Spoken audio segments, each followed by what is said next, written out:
going to do a simple exercise to hone our perceptual skills in order to create some original artwork.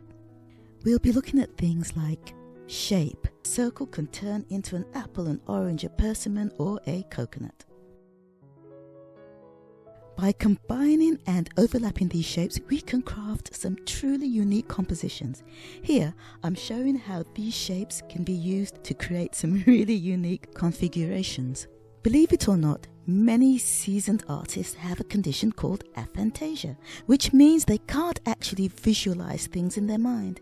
They need to see objects right in front of them in order to capture their essence, yet their artistic skills remain exceptional.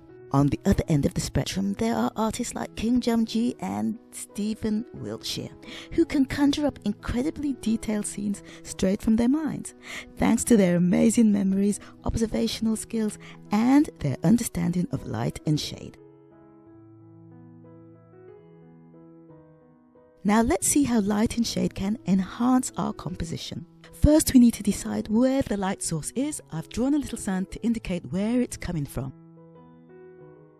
Lighting itself profoundly affects your artwork's appearance. I've simplified the interplay of light and shadow here, but light can be more complex. You might deal with direct light, cast shadows, ambient light, reflected light, and more.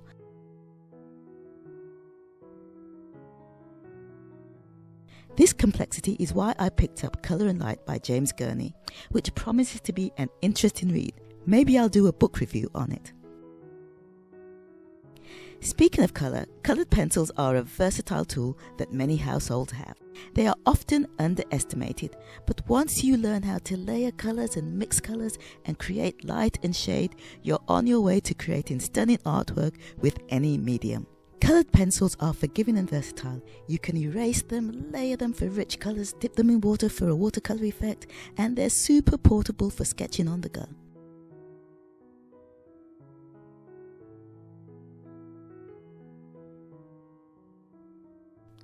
Now let's dive in and create a full colour still life with one of our compositions. Creating a white object on white paper can be challenging, but using hints of blue, grey or green to create shadows can emphasize your subject. Here I've created a vibrant red for these cherries by dipping my coloured pencil into water. A white gel pen is great for adding some small highlights.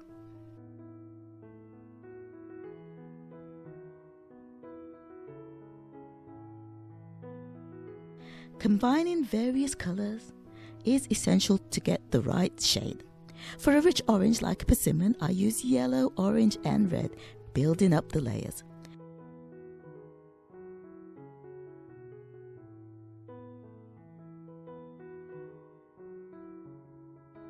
Documenting your colour process helps you create shades anytime you need them.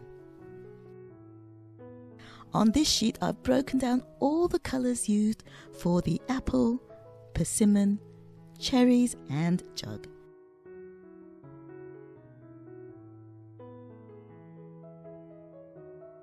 Now onto the coconut. Sometimes you want to capture textures. I achieved this by layering lines over a light colour base.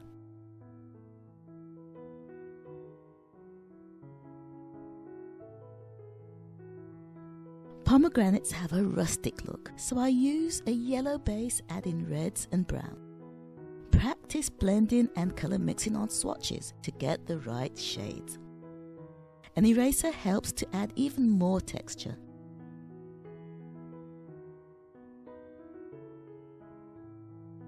Now, have you ever wondered how some artists create entire cityscapes or complex scenes from memory?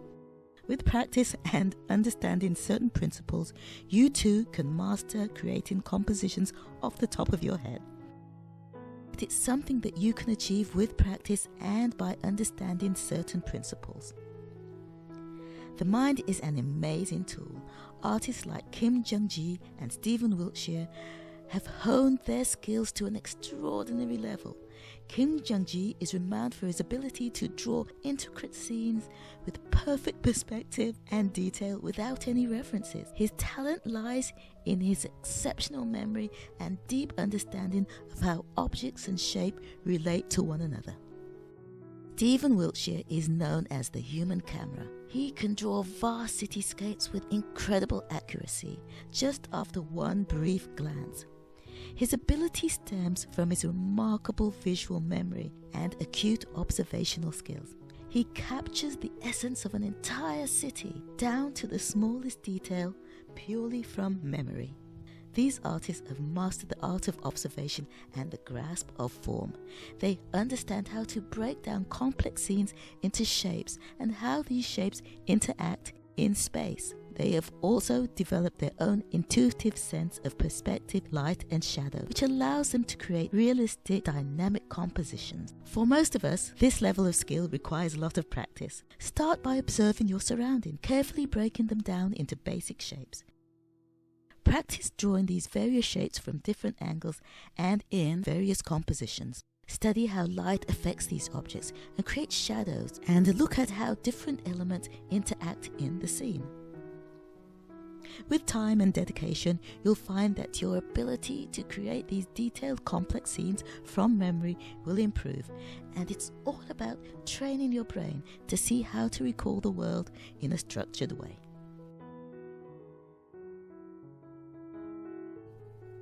Now, improving your drawing skills and mastering colour are an ongoing journey. There's always something new to learn about line, colour and form. Now for the finishing touches. I built up these larger cherries by layering colours. I have my trusty swatch sheet on hand to get the colours right. My completed sketchbook page has come together beautifully. It's amazing what you can do with a basic knowledge of shape and form and light and coloured pencils.